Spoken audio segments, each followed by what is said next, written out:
जातात, इथली काय परिस्थिती आहे नेमकी? नाही, आज मला सकाळी 9:30 9च्या अराउंड प्रणयला इथे वडाळा ट्रक टर्मिनल पोलीस स्टेशनला घेऊन आले.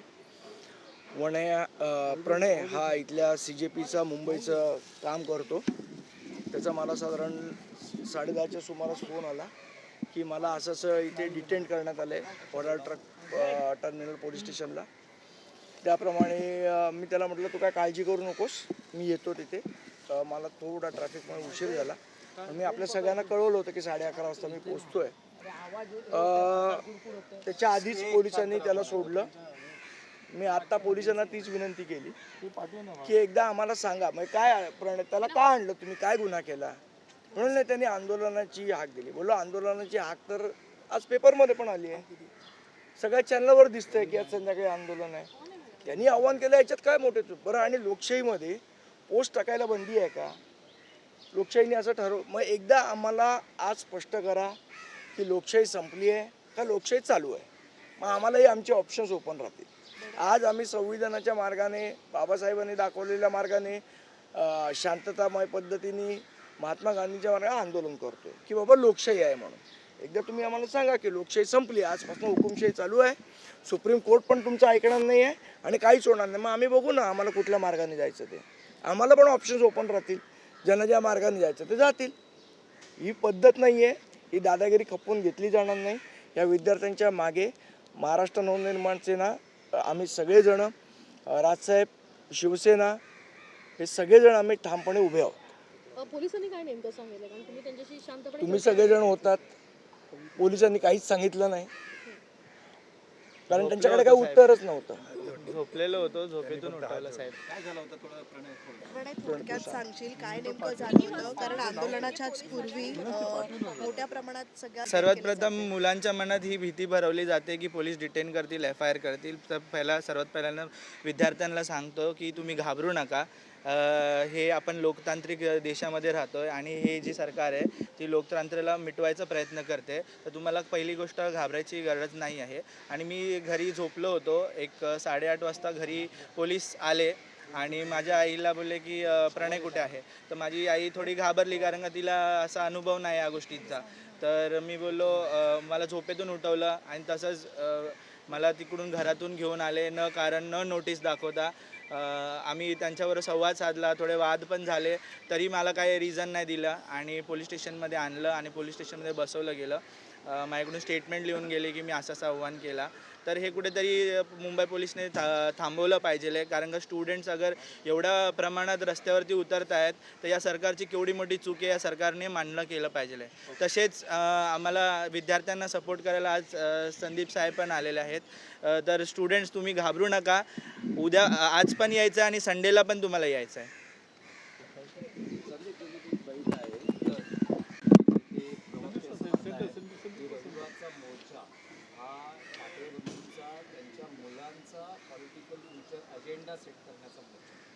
नाही, माझा त्यांना पहिला प्रश्न आहे की आमचा काय अजेंडा आहे काय नाही जनता ठरवेल. तुम्ही त्याच्यात नाक खुपसायची गरज नाही. नंबर 1. नंबर 2, जयदीप धनगडचा राजीनामा का झाला, का घेतला भाजपने, याचं एकदा कारण सांगा. आणि धर्मेश प्रधानचा का घेत नाही याचं कारण सांगा. म्हणजे जो भाजपच्या मुळाशी येणार त्याचा तुम्ही राजीनामा घेणार, पण देशाच्या मुळाशी जो येणार त्याचा राजीनामा नाही घेणार. आणि मग तुम्ही म्हणता ना की काय राष्ट्र प्रथम पार्टी बाद में. मग पार्टीच्या मुळाशी आल्यानंतर राजीनामा प्रथम घेता आणि देशाच्या मुळाशी आल्यानंतर राजीनामा घेत नाही, याचं कारण काय? सर, आपण जर बघितलं तर कालपासून संपूर्ण मुंबईमध्ये कलम 144 लागू आहे, जमावबंदी आहे. अशातच आपण मोर्चाची, तुम्हाला एक माहिती आहे का जमावबंदीचा नियम असा आहे की ती 14 वर्षाच्या पुढे 14 दिवसांच्या पुढे लागू करता येत नाही. मग तुम्ही काय करता, 14 दिवस आज संपलं की उद्या पुन्हा 14 दिवस लागतो. हेही कायद्याला मान्य नाही आणि अभिप्रेत नाही. कायदा तुमच्या मनाप्रमाणे वाकवू नका. कायदा आम्हालाही कळतो, आम्हालाही संविधान कळतं आणि ते संविधान लोकांसाठी आहे, तुमच्या स्वतःच्या स्वार्थासाठी नाही आहे. मोर्चाच्या परवानगी संदर्भात काय अपडेट आहे, काय सांगा? परवानगी द्या नाही तर नका देऊ, मोर्चा तर काढणारच आहे. संदीपजी, जो व्हिडिओ व्हायरल झालेला आहे ज्यामध्ये पोलीस कर्मचारी दिसत आहेत, त्या महिलेवरती कशा परत विनय मला असं वाटतं या पुरोगामी महाराष्ट्रामध्ये असल्या गोष्टी खपवून घेणार नाही. आणि आमचे मुख्यमंत्री गृहमंत्री संवेदनशील आहेत. दिल्लीमध्ये बसलेल्या गृहमंत्र्यांसारखे नाही आहेत.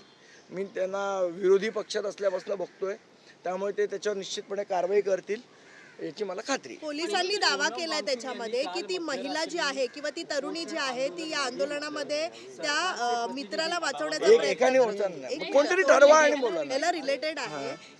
या व्हिडिओची पोलिसांनी पडताळणी केलेली आहे. जो कार्यरत असलेला पोलीस हवालदार आहे हा शिवाजी पार्कमधलाच आहे.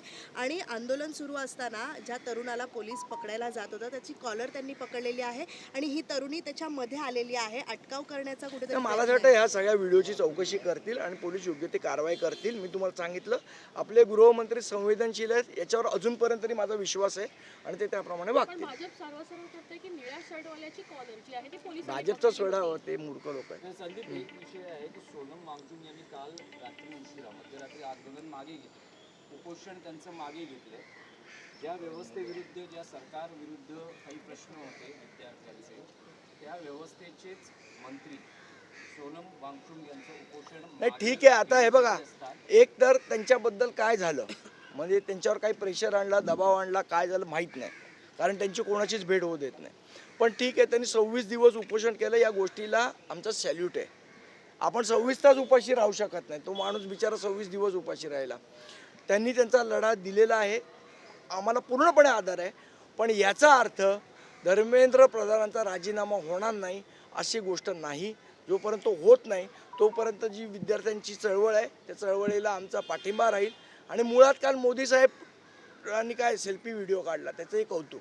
नाही, पण मोदींचं जे निवेदन आलेलं आहे त्यात ते म्हणतात की पुढच्या आठवड्यात संसदेत ऐका ना, तो त्याच्यावरच येतो मी की फास्ट ट्रॅक कोर्ट स्थापन करू आणि मग त्या सगळ्यांना शिक्षा होईल.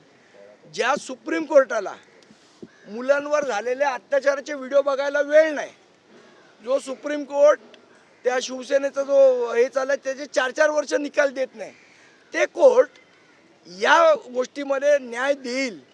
जो सुप्रीम कोर्टाला राग आहे म्हणजे जस्टिस सूर्यकांत साहेबांच्या चेहऱ्यावर दिसत होता जेव्हा ते आलं त्यावेळेला, ते म्हणतायत या विद्यार्थ्यांना झुरळ. त्या कोर्टाकडनं न्यायाची अपेक्षा कशी ठेवणार याचं उत्तर एकदा आम्हाला द्यावं. फास्ट ट्रॅकमध्ये न्याल आणि फास्ट ट्रॅकमध्ये नेऊन न्याय मिळेल याची अपेक्षा कशी ठेवायची जेव्हा बायस लोक वर बसलेत तेव्हा. नाही संदीप, त्यात म्हणणं असं आहे मोदींचं की पुढच्या आठवड्यात संसदेत विधेयक आणलं जाईल, पेपर फुटीच्या संदर्भात कायदे अधिक कडक केले जातात. करा ना, काय त्याचा आणि धर्मेंद्र प्रधानांच्या राजीनामाचा काय संबंध. गोष्टीला बगल देण्यात मोदी साहेब हुशार आहेत, ती बगल द्यायचा प्रयत्न करतील. पण आता लोक ढळणार नाहीत. धर्मेंद्र प्रधानचा राजीनामा हा झालाच पाहिजे, त्याच्याशिवाय दुसरा पर्याय नाही. धन्यवाद. चला.